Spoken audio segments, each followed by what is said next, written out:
Adakah sesuatu yang tidak disaksikan oleh Allah?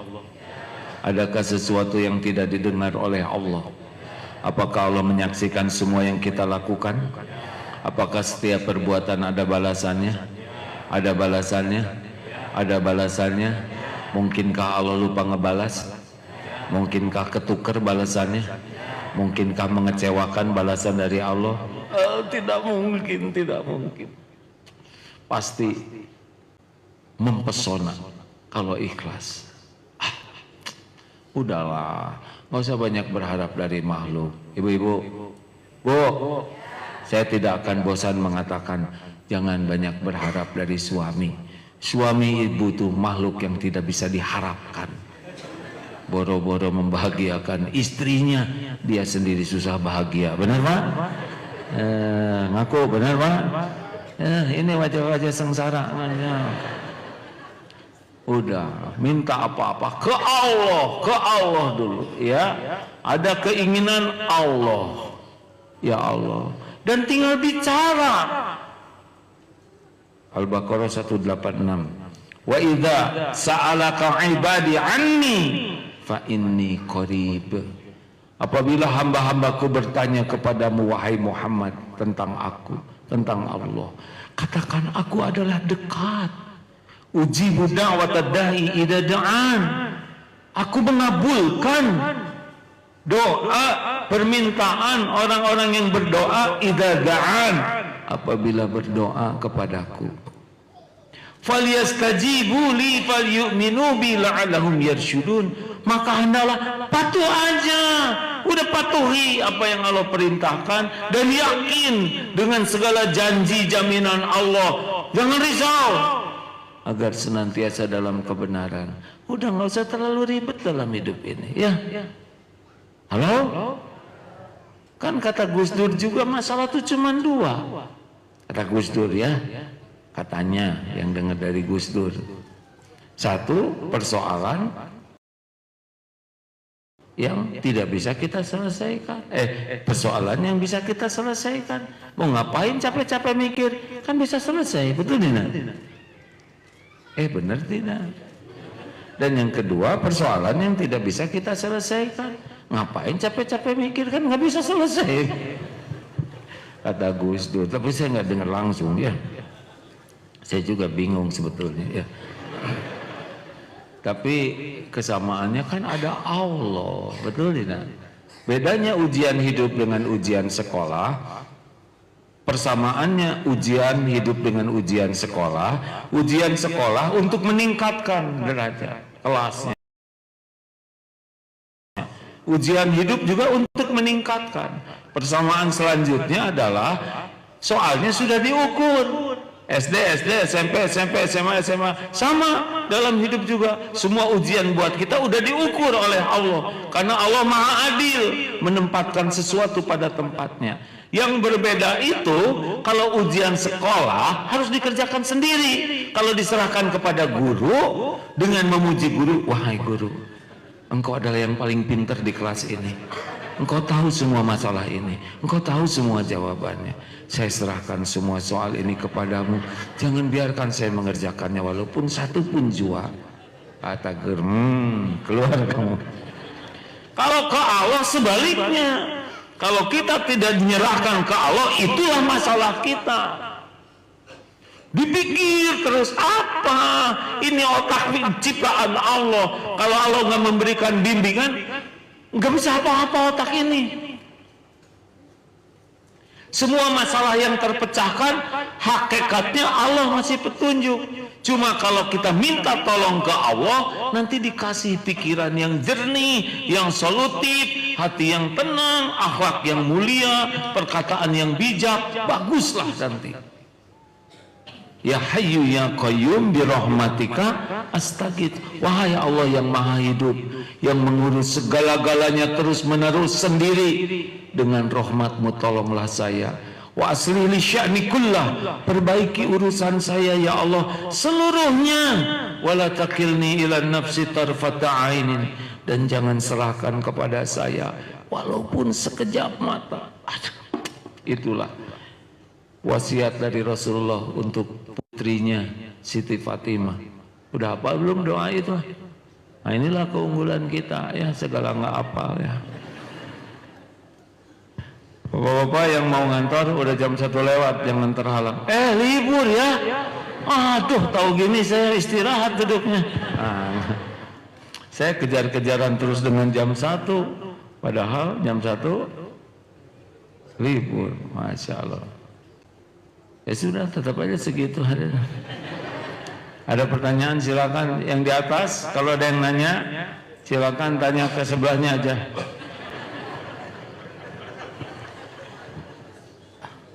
Pak Pohan mau nanya. Oh duduk.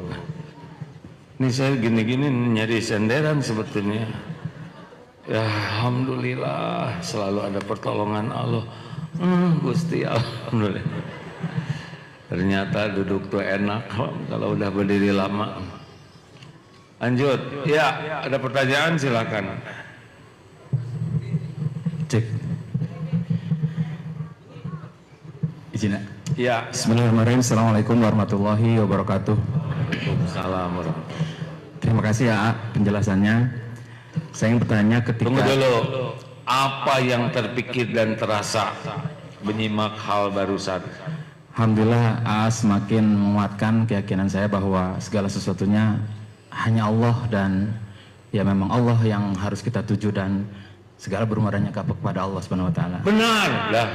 Kalau gitu apalagi yang mau ditanyain ya kan? Baik. Izin ketika ada sebuah lingkungan yang terlihat seperti ini tauhidnya kuat, kemudian mengamalkan sunnah, melaksanakan kegiatan sunnah, tapi perspektif dari lingkungan itu tersebut gitu ya. Tapi dari sisi ikhtiarnya kelihatannya hanya pasrah seperti itu. Ini bagaimana? Gimana contohnya orang yang pasrah itu gimana coba? Ya ketika mungkin ikhtiar dari syariat menjemput rezekinya itu ya kayak mengalir aja gitu. Jadi mengalir tanpa ada perencanaan, tanpa ada target, tanpa ada hal yang lain gitu. Tapi mungkin kelihatannya dari sisi tauhid dan ini sunnah nih. Yang menurut perspektif. Terus gimana kehidupannya? Bagaimana cirinya? Bahagia, tenang, atau ribet, dikejar-kejar mertua atau gimana coba? Karena ada yang makomnya tajrid, ada makom kasab yang memang orang itu dagang ini nggak laku, jualan ini habis modalnya, tapi hidupnya cukup terus. Anak-anaknya beasiswa semua, padahal lulus bagus, tapi secara kasar dia dagang ini susah. Akibatnya balik lagi ke masjid, tapi hidupnya tenang sekali, keluarganya sakinah, anak-anaknya soleh-soleha, tapi usahanya seperti yang tidak sukses dalam pandangan orang.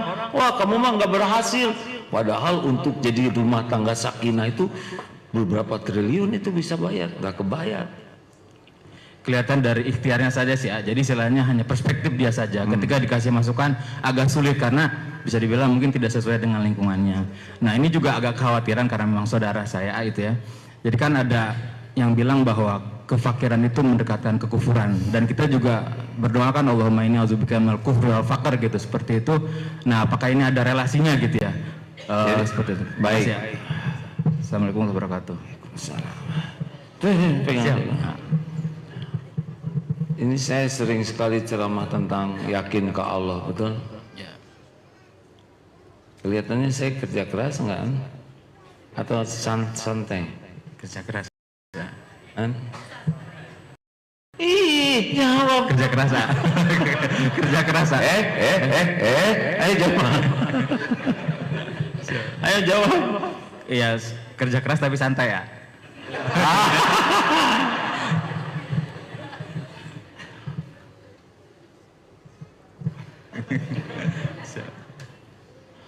Bagi saya bekerja itu adalah ibadah. Jadi saya menikmati, diamanahi, ya maaf ya ini titipan Allah.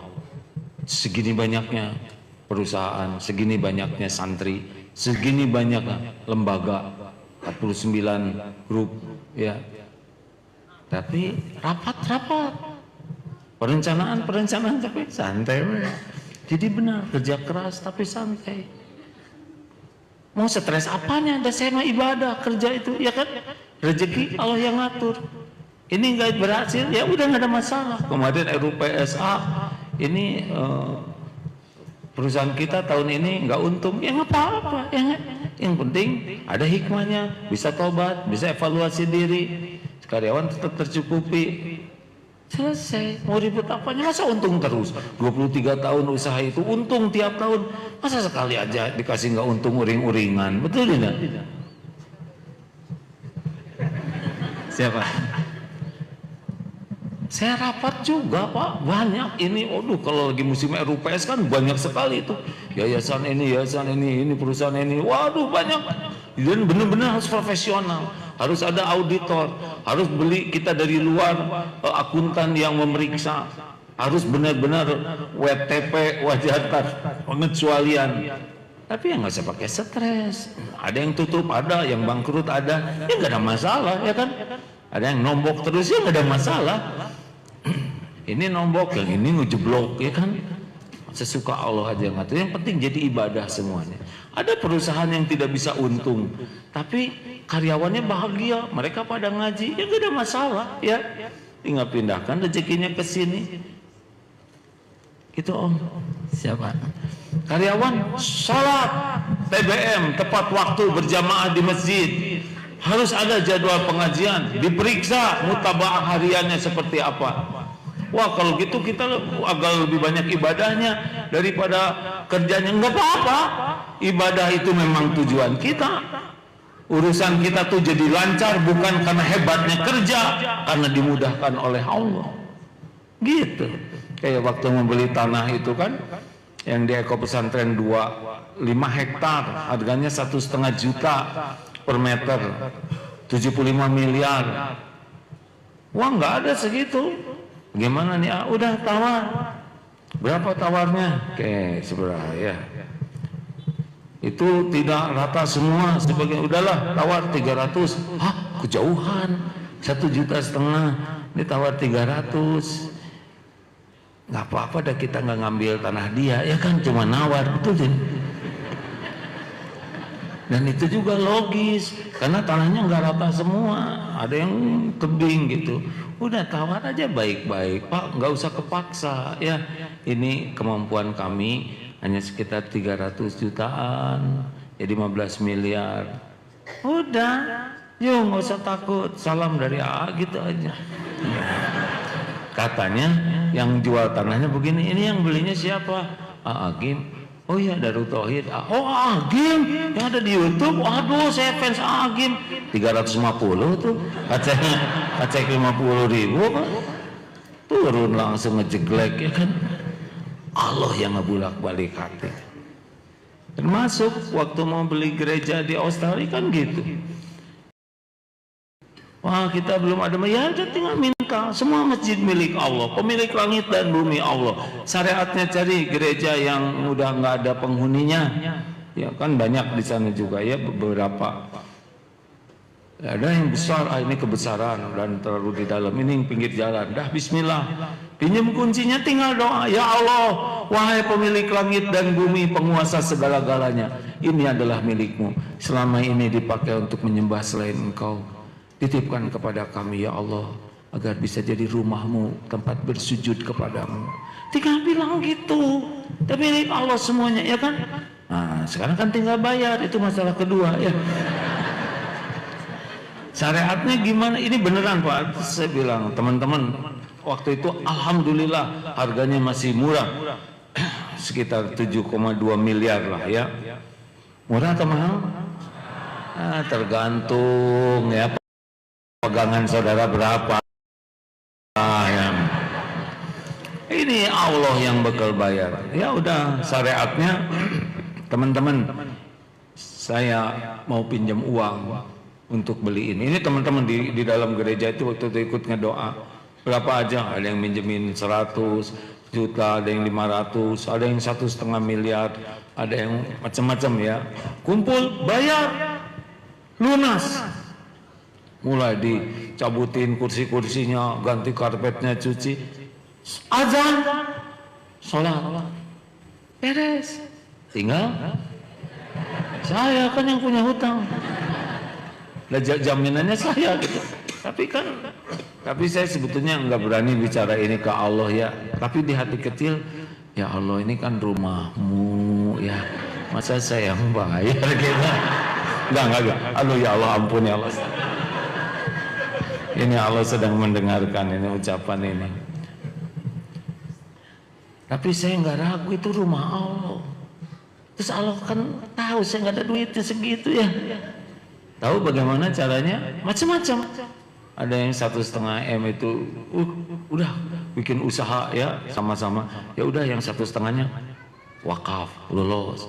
Yang 500, nggak usah dikembaliin lah, masa untuk rumah Allah dikembaliin, beres. Jadi pada kali dipulangin, lunas aja. Jadi tinggal twing, dibuat nggak mau dibalikin, bisa. Gitu Pak. Jadi yakin itu tetap membuat kita bergairah. Dalilnya apa? Al-mu'minul qawi khairun wa ahabbu ilallah minal mu'mini dhaif. Mukmin yang kuat, yang imannya kuat, lebih baik dan lebih dicintai Allah daripada mukmin yang lemah, dan pada keduanya ada kebaikan. Ihris ala ma yanfa'uk, bersemangatlah, ini dalilnya nih, all out lah dengan apa-apa yang manfaat bagimu. Wasta'in